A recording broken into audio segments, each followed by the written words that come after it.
ফিলিস্তিনের গাজায় গত বছর হওয়া যুদ্ধবিরতি চুক্তি প্রতিদিন লঙ্ঘন করে চলেছে ইসরায়েল। স্থানীয় সময় 25 এপ্রিল গাজা জুড়ে ইসরায়েলি বাহিনীর হামলায় 12 জন ফিলিস্তিনি নিহত হয়েছে।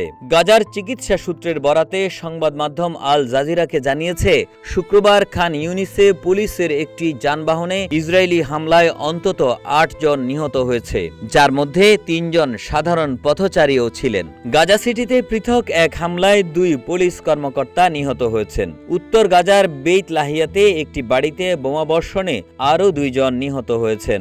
গাজার স্বরাষ্ট্র মন্ত্রণালয় শুক্রবার আন্তর্জাতিক সম্প্রদায়কে বেসামরিক এলাকায় নিরাপত্তা পুনরুদ্ধারে নিয়োজিত স্থানীয় পুলিশ বাহিনীর ওপর ইসরায়েলি হামলা বন্ধের হস্তক্ষেপ করার আহ্বান জানিয়েছে। মন্ত্রণালয় আরও বলেছে, বেসামরিক পুলিশ কর্মকর্তাদের হামলার বিষয়ে আন্তর্জাতিক সংস্থাগুলোর অব্যাহত নীরবতা ইসরায়েলি দখলদারিত্বের সঙ্গে একাত্মতা ঘোষণার শামিল, যা আন্তর্জাতিক আইনে সুরক্ষিত একটি বেসামরিক প্রতিষ্ঠানের বিরুদ্ধে আরও অপরাধ করতে তাদের উৎসাহিত করছে।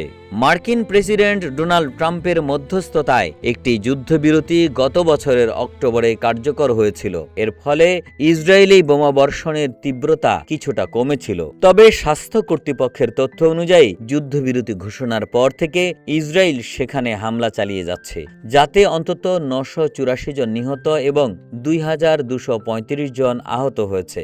গত 22 এপ্রিল ইসরায়েলি হামলায় 3 শিশুসহ 5 জন নিহত হয়েছে। যুদ্ধে মোট নিহতের সংখ্যা 72,500 ছাড়িয়েছে এবং 1,72,000-এর বেশি মানুষ আহত হয়েছে। ধ্বংসপ্রাপ্ত ভবনগুলোর নিচে চাপা পড়া নিখোঁজ হাজার হাজার মানুষকে মৃত বলে ধারণা করা হচ্ছে।